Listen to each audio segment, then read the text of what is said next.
In a time of climate crisis, closed platforms are a liability. For example, here in the United States, in February of 2021, we had major power outages in Texas due to extreme cold. Homes were without power and drinkable water for days, and over 100 people died. So complex disasters in this day and age have social and natural components, right? It's really just one thing. But some of the failures in this situation here were in the information layer, involving acting upon knowledge that we had. For example, there's a failure to prepare power plants for such cold temperatures.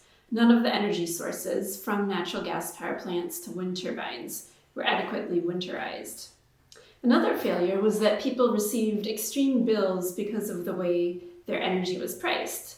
So prices spiked from usual $20 per megawatt hour to $9,000. And it wasn't transparent to everybody that they would be paying these extreme rates for electricity. So these are failures of government and of utilities. These problems weren't caused by software. Human decision-making was responsible for the design of the software, for predicting what would happen. Humans are also responsible for taking action based upon what software tells you to do, whether that's to pay the money to winterize your facilities or to turn down your energy use if the grid is stressed. And yet, even though knowledge or data or platform design didn't cause this crisis, a different sort of way of tracking and presenting data could be one check on this. So people need an interface that will tell them what's going on with demand and prices. They also need data about what sort of maintenance is being done on facilities so that they can hold companies accountable. Let's take a different example. Forest carbon offsetting. So forest carbon credits typically are dependent on being able to prove that an area where you have your forest carbon project would be deforested if it wasn't for your efforts. It's this criteria of additionality. So recent reporting in the press points to errors in the models which are predicting the amount of deforestation. Basically, a bunch of carbon credits were allocated that should have been. In a study by the group Carbon Plan, which is an organization that's using open data to try to track some of these things, all things carbon, they pointed to overcrediting of projects in California due to some technical issues with how averages in forest carbon storage was calculated. So some of it's pretty wonky. The stakes in these types of technical errors are very different than the stakes in a humanitarian disaster. But it's still important to get this right, because otherwise you might end up thinking that you've done more carbon sequestration than you really have. So think, how might these situations have gone differently if there were open platforms for the data related to them? In the case of the forest carbon, we already have an example of citizens using this existing data as a check. Open science, now it's on the state of California and other regulators to improve the system. So in a sense, things are working as they should. But think what we could do if we had open platforms and usable interfaces for understanding all of this. One thing that's common in both the Texas power outages and the carbon offsetting fiascos is that the information layers were hidden to all but a few actors. So too often, the predictive software or the software that's monitoring or suggesting responses, it's not openly accessible, which is a big problem.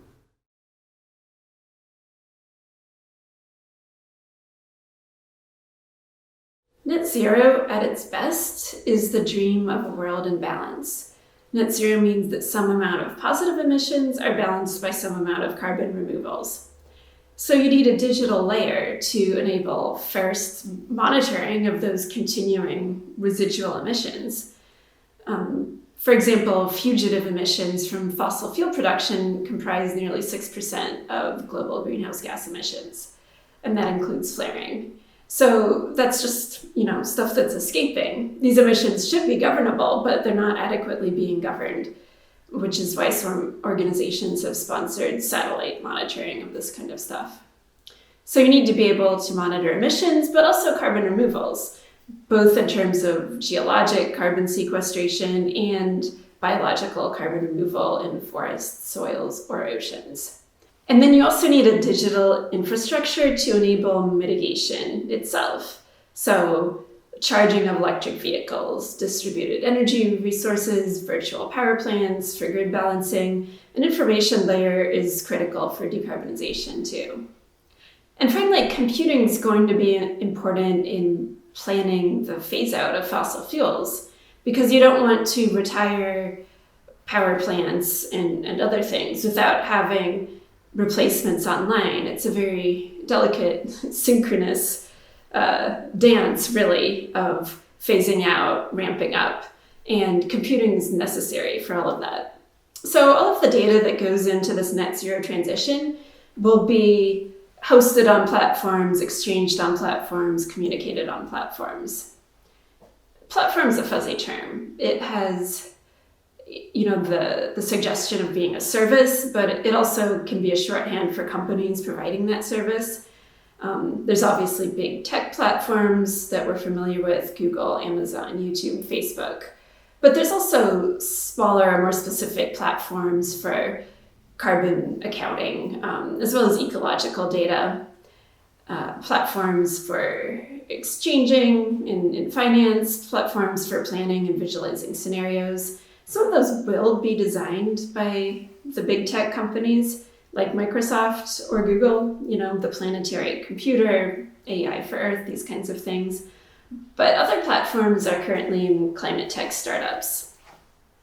And in the absence of formal governance of some of these things regarding the net zero transition, platforms are, in essence, performing de facto governance.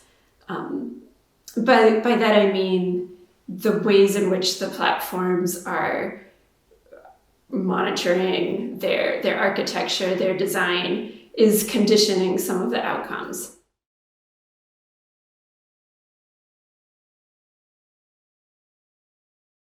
Transparency is not enough of a demand here. I've talked a lot about open platforms, about open access to platforms, but the demand really could be more radical. Regulation of platforms too, that's going to be important, but still it only goes part way. What we need to be thinking about is how platforms could be collaboratively designed with communities and users in the public sphere. And that's the best way to have them be truly used and truly governed.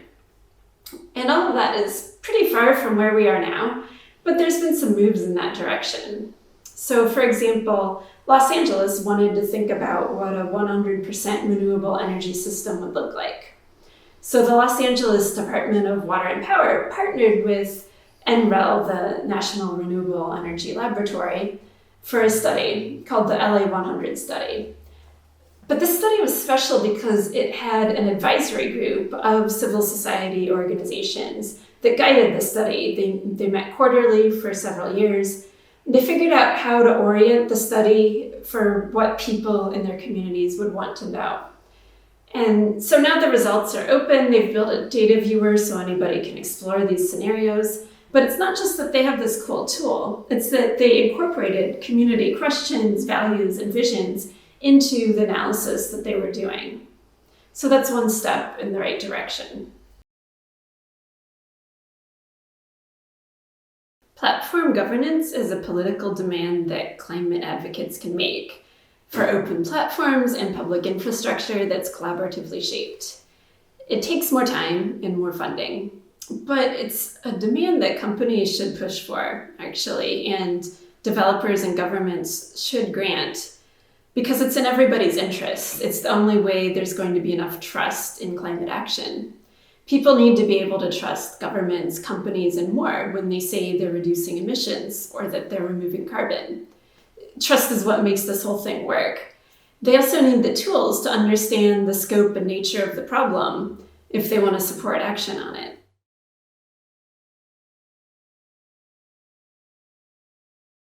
While other types of platforms perform these functions of monitoring, exchanging, planning, social media platforms are where the stories about all that data and its significance takes place. But those stories are shaped and elevated or buried according to black box algorithms. And we have a serious problem, which is that the advertising-driven business model that's designed to maximize time on site is selecting for emotional response and exacerbating affective polarization. So this information layer we've been discussing, it's not just about ones and zeros. There's also an emotional information layer related to it. And this means that every tiny debate around responding to climate change, whether it's about structural choices or behavioral changes, is subject to intergroup and in-group fighting about the details. It becomes polarizing. It's an effective block on climate action. And it's really hard to see how the net zero transition will happen in this kind of discursive atmosphere. And one way to deal with this is to dismantle platforms like YouTube, Facebook, Twitter, and make their functions part of public infrastructure. So when I say platform governance is climate governance, it refers to these sorts of platforms too. It's going to be impossible to confront climate change with these platforms running as they are today. Imagine if you had an app that would show you the emissions from sources around your town or your region.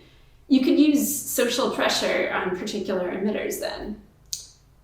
Or, more ambitiously, imagine you are a co-owner of an industrial facility that takes in waste from the city and converts it into energy while transporting carbon dioxide from that combustion for storage underground. So you contribute a portion of the initial financing for that facility through your tax dollars. You also give it your waste, and then you get a deposit in your bank account every month from the profits. So you're a part owner of that. You can also see the data about what goes in and out of that facility.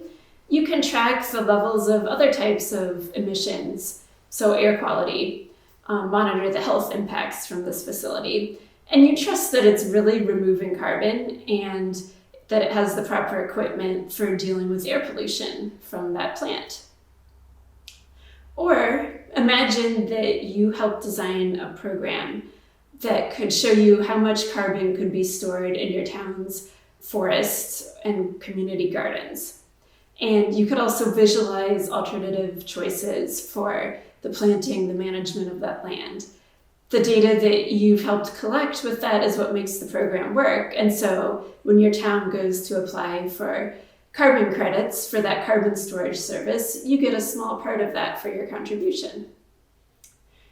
Or perhaps more simply, imagine that you know what effects on climate change that different political proposals have, whether those are proposals for agriculture policy or transportation or energy, because there's a public application that can show you the modeling behind how people are thinking about the implications of them, and also lets you tweak various variables to explore trade-offs there. This is all possible. It's possible computationally. We increasingly have the technology that can do this. And if we work for it, it'll be possible too socially. We'll be part of a humane digital Earth to come.